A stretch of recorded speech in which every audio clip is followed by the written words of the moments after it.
everybody. So in a previous video, I talked in some good detail about our budgeting and how we make living on the road work and how we do it so cheaply. And I took you guys through a bit of an excruciating number crunching ordeal so that I could compare our way of living on the road cheap with some of the other ways of living on the road, as well as a traditional lifestyle, just so you can see the differences in how we're actually, saving money this way and making this work. So today I want to follow up on that video. I'm going to do a little bit more number crunching, but it won't be in near as much detail as the last one because I've already been through it. I'm not going to be comparing anything this time. Now I want to actually show you basically our budget.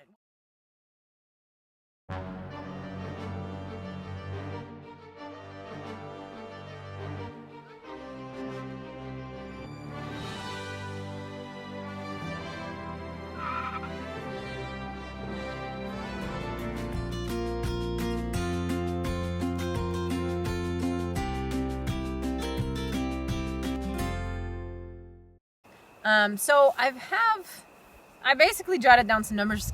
This would be kind of like our grocery list, and actually it's a pretty well written example of our grocery list. So you'll see that over here, and so it's a little easier to look at. So look at these numbers and follow along. But basically, I'll go through them. So let's say. For groceries, we'll start with that because that's the main thing, right? Food. So let's say we go to the store and we get 2 rotisserie chickens in this case. Now, that could easily be substituted for, whatever meat choice or something else. But this is a pretty straightforward example because we do a lot of rotisserie chickens. They're easy. They're already cooked. Actually, on that note, sometimes you can get the cold ones at the store. And if you get one that's cold later in the day, a lot of times it's marked down, and that's a good hint on how to get them much cheaper. We've gotten them for like $2-3 when they're marked down, so that saves a lot. But let's just say normal price, $6. Okay, so throughout the week, either one grocery shopping excursion or more, we get 2 rotisserie chickens. We get a loaf of bread. I put $2.50 for this, which could be high, maybe average if we don't find it on sale. At $2.50, we're probably getting a pretty good loaf of bread or bag of bread rolls because we typically go to the discounted section in the store to find bread. I mean, to me, it's kind of a no-brainer. Why wouldn't you? And in that case, for 99 cents, you can get a pretty decent bag of rolls or something like that. They're just, they're still fine to use. So that's a way to save money, but let's say $2.50 for the bag of bread. Going on down the line, I have a couple of vegetables on the list. So things like onions, cucumbers, peppers, carrots, potatoes, celery. These things we'll get in different varieties depending on the meal plan. We'll make a meal plan to make these things work together so that one set of ingredients goes for the next day and maybe the next day, etc. That also helps us save money. But, and also it depends on what's on sale in the store. I mean, sometimes we'll walk in and be like, okay, this is on sale. We'll probably get a lot of that, or we'll change our meal plan depending on those sale prices. So with that, let's say it's something like this variety, and we spend about $6 on those vegetables total. A lot of time we do get eggs. They make sense for us. It's a good meal. We can do a lot with them, and the dog likes them too. So let's say in this case, 2 dozen eggs at least. We'll put them down for $6. We have found some pretty good deals on eggs as well, depending on what kind you want. There are better quality ones out there, but there's been an 18 count on sale for 99 cents, and we ended up eating a lot of eggs that particular month. So again, $6 for that. We grab some fruit, throw that in the bag. In this case, I'm going to put a pineapple for $2.50. That also can vary. Let's say $2.50 for a pineapple. Apples, we'll just say 50 cents of apples. And I also want to note that we would probably get, we would add to this some foraged greens.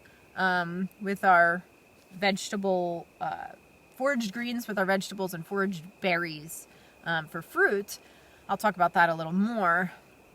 But we have been getting more and more into foraging, and the greens and berries are actually kind of the first easy way to go if you're getting into foraging. And they're just like, it's abundant and it's higher nutrition.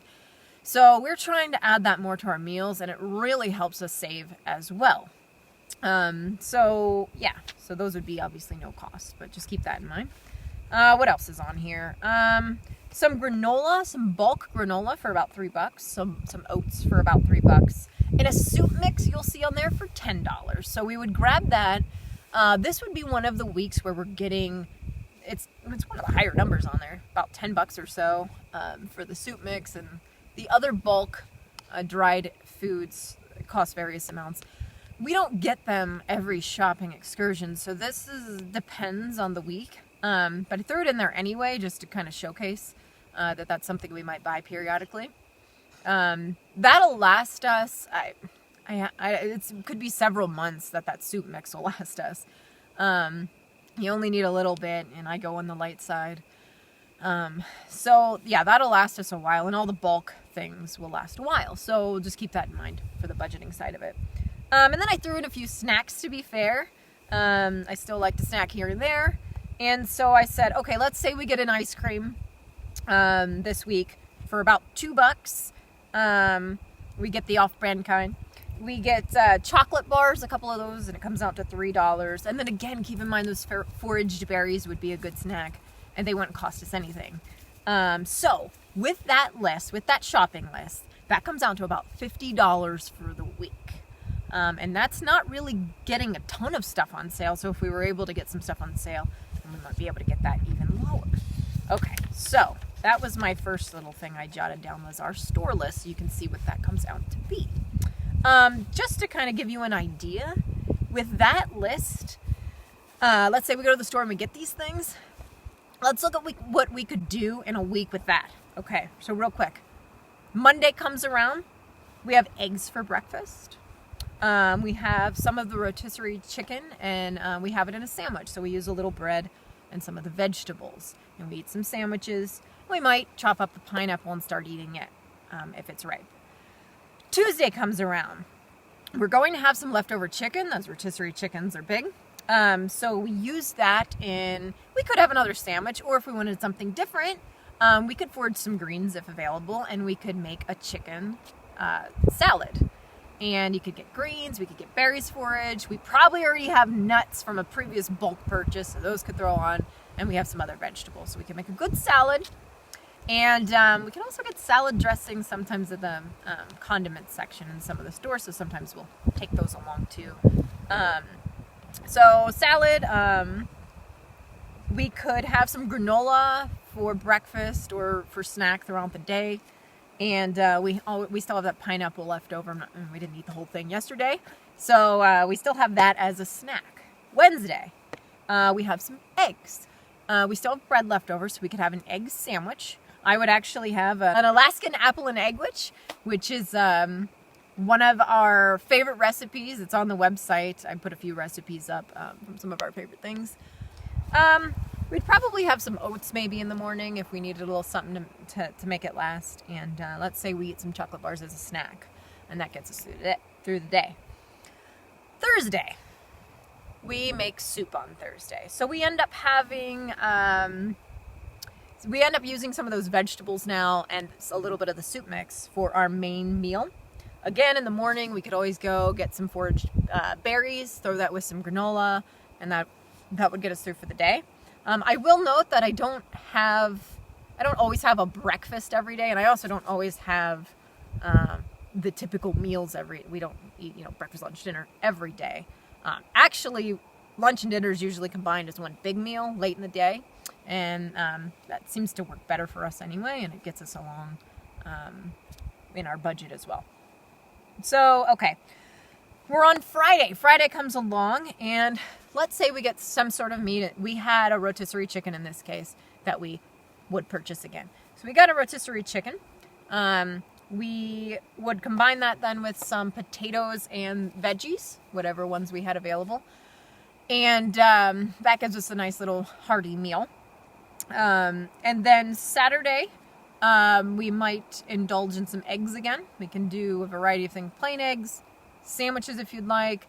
If we didn't get burrito shells, but sometimes we do that, and we make a little wrap with some carrots and stuff. And that makes a nice nutritious meal as well, with carrots and eggs.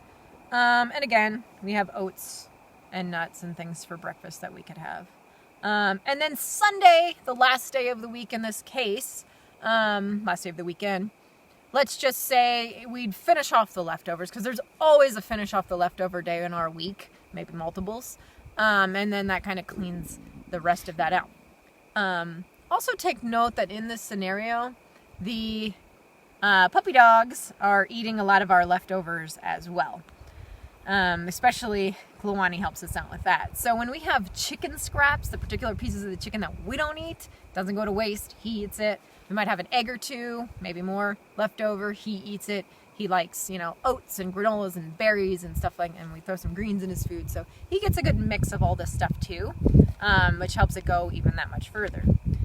So, okay, well, that's the list of our grocery items, and now you can imagine how it would actually work for a real week, and that's pretty much how we get by. So with that, let's total it up. If we take those numbers and we have the about $50 a week budget, that gets you about $200 for the month for food, give or take. And then now we have to add gas, because that's an obvious cost too. Again, these are variable, which I mentioned before, so it depends. But let's put $120 for gas in this case, okay? Because there are some months when we do a lot of traveling, as you guys know. So that gets us, it depends, but it could get us like 4 fill-ups, at $30 a fill-up. So that's 4 fill-ups for $120. And we do a lot. We'll talk in other videos about this, but we try to be very careful about the cost of things and staying out of tourist areas and not filling up when gas is super expensive. And so if we happen to fall into one, yes, that would make the gas more expensive, but we also try to go to places where it's lower and take advantage of that. Same with the food budgeting. So again, 120 is a reasonable number there. So we've got 200, 120. And then I need to add a phone bill in there, because we do carry a phone around for safety and updating for you guys and all that. So that's about $60 a month for the bill. So that sums to $380 a month, which if you take that out to the year is around $4,500 for the year. So now you guys can actually see when we say we're living off of $5,000 or sometimes less. There it is. $5,000. That's how you could live off of that too. If you don't have a lot of other bills, which we worked our way into this and it's working out. Again, as I mentioned a couple of times, important notes, the bulk foods help.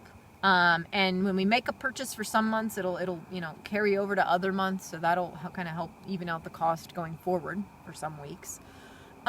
We use the grocery apps, for instance, Safeway, and some others. We'll talk about this and show you what they're like. But the apps are actually really helpful in our case as we travel around. We get things on sale, and we've gotten several things for free. Every once in a while, as you purchase things, you'll get a free thing that shows up in your app, and you get like a loaf of bread or a couple of yogurts, fruit, vegetables, discounted meat. I mean, all kinds of things in there. And it's based off of what you already purchase anyway, so it makes a lot of sense that it's things we would actually buy. So we've saved a lot there too. And we really try to pay attention to those things to get that grocery bill down. So again, imagine the months that our grocery bill's even lower than that. And our total for the year is even lower than that. To be fair, there are some things that also happen, like emergency situations or months we have to get oil changes, and that would obviously make it go a little higher for the month. So it varies month to month. But this is a good idea on the main bills that we have and how it averages down and how it can be around that $4,500 mark. So I hope that helps clarify things from the last video as I mumbled on about all the other numbers and comparing. I wanted to go into a bit more detail here so you guys could see how we get to our numbers. So here they are. And hopefully that helps some of you if you're thinking about living on the road on a budget or any other type of budgeting. This is going to be great for. So thanks guys for being here, and keep your eye out for more budget related videos and life on the road tips. Thanks. Bye.